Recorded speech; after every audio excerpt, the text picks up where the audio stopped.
ग्वालियर में एक बार फिर से सड़कों पर कुत्तों के आतंक देखने मिल रहे हैं। शहर में आवारा कुत्तों का आतंक सामने आया है। ताजा मामला घास मंडी इलाके के से सामने आया है, जहां पे 5 साल के बच्चे पर कुत्ते ने हमला किया और इस हमले में बच्चे की आंख और नाक बुरी तरीके से जख्मी हुई है।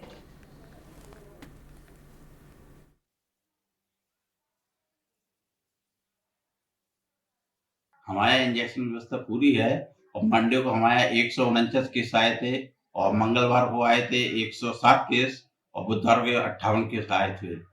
और अभी भी आज भी गुरुवार है, आज भी चल रहा है। अभी 60 केस आ चुके हैं सुबह से चल रहा है ये कार्य।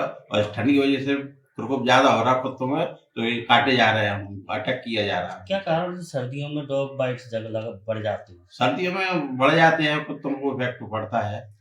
आजकल शहर में कुत्तों का इस तरीके से आतंक बढ़ रहा है कि इंसान कहीं से भी किसी हालत में सेफ नहीं है। कोई भी व्यक्ति कहीं भी जाता है, बच्चों पर कुत्तों का हमला हो रहा है, लोग बाग कुत्तों को पाल रहे हैं, लेकिन उनकी कोई सेफ्टी नहीं है। ना उनको इंजेक्शन लग रहे हैं कुत्तों को, ना कुछ, जिससे इंसान की बहुत बुरी स्थिति है। मेरे हिसाब से तो प्रशासन को कुत्तों के खिलाफ कुछ न कुछ कार्रवाई करनी चाहिए। नगर निगम की टीम आती है पकड़ने, कार्रवाई करने? कोई नगर निगम की टीम नहीं आती सर, कहीं से किसी भी प्रशासन का कोई वो नहीं है। कुत्ते इस कदर बढ़ते जा रहे हैं, बहुत हो रहा है। आज में रातों में तो निकल ही नहीं पाती कुत्तों के मारे। रात में निकले तो इतने जंगली कुत्ते हैं कि कम से कम 10 वाली तो काट लेते लोग। मेरे दोनों बेटों को 3 बार काट चुका है और इतना हमला करते हैं कि, और इतनी संख्या है, वो कितनी बार कंप्लेन कर दी है, एक भी सुनवाई नहीं। ग्वालियर की सड़कों पर बेलगाम घूमते स्ट्रीट डॉग ने अब लोगों के जीवन को संकट में डाल रखा है। ग्वालियर की सड़कों पर लगभग 10,000 स्ट्रीट डॉग घूम रहे हैं, ये आंकड़ा बताता है। और अगर हम 8 महीने में स्ट्रीट डॉग के शिकार लोगों की संख्या देखें तो वो भी लगभग 10,000 के आसपास पहुंच चुकी है। ग्वालियर के जो जिला अस्पताल है या जेएच है या हजीरा हॉस्पिटल है, अगर इन सब के आंकड़े देखें तो हमको पता चलेगा कि लगभग 200 से लेकर 400 तक लोग प्रतिदिन यहाँ रेबीज के इंजेक्शन लगाने पहुँचते हैं। हालत ये है कि रेबीज के इंजेक्शन कम पड़ जाते हैं, लेकिन लोगों का जो पीड़ित हैं उनका पहुँचना कम नहीं हो पाता है।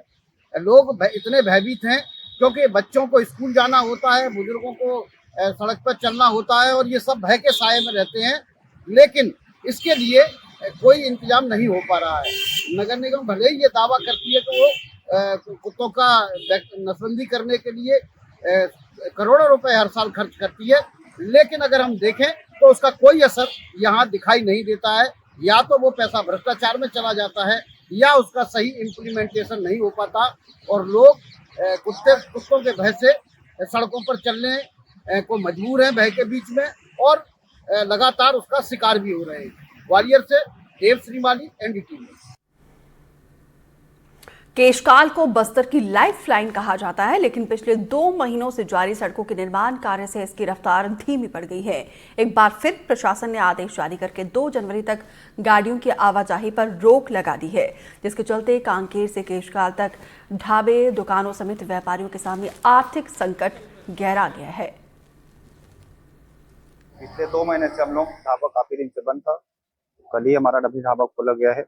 कल खुलने का ऐसा आदेश था, फिर बताया गया कि 25 से बढ़ के डेट 2 तक के हो गया है।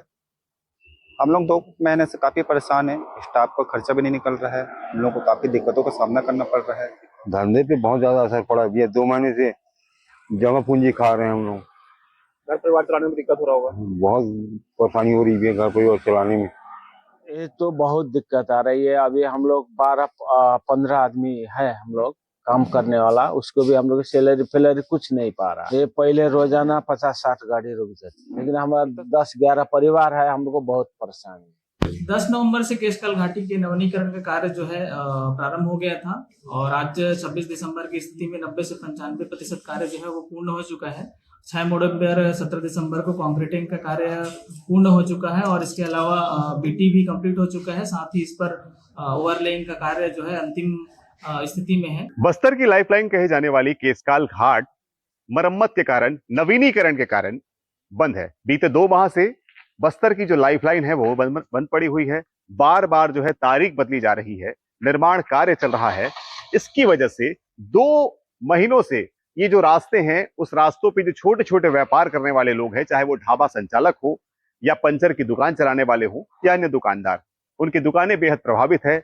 वहां लोगों का रोजगार जो है वो उनसे छीन सा गया है। इस वक्त हम उसी ढाबे के पास खड़े हैं और देख सकते हैं यहाँ पर ये जो ढाबा है, यहाँ पर किस तरह से खाली कुर्सियां भी मौजूद है, क्योंकि इस इलाके में जो है अब जो ट्रकें चलती थी वो ट्रकें नहीं आ रही है, हेवी वाहनें नहीं आ रही है। जो वाहन इस इलाके से गुजरती थी वो वाहन यहाँ पर पहुंच नहीं रही, इसलिए इस इलाके में वीरानी छाई है। ये एक ढाबे की हालत नहीं है, इस तरह के जो तमाम ढाबे जो सड़क के किनारे बने हुए हैं, उन ढाबों की स्थिति यही है कि तमाम कुर्सियां खाली पड़ी हुई है, यहाँ पर रोजगार नहीं मिल रहा है।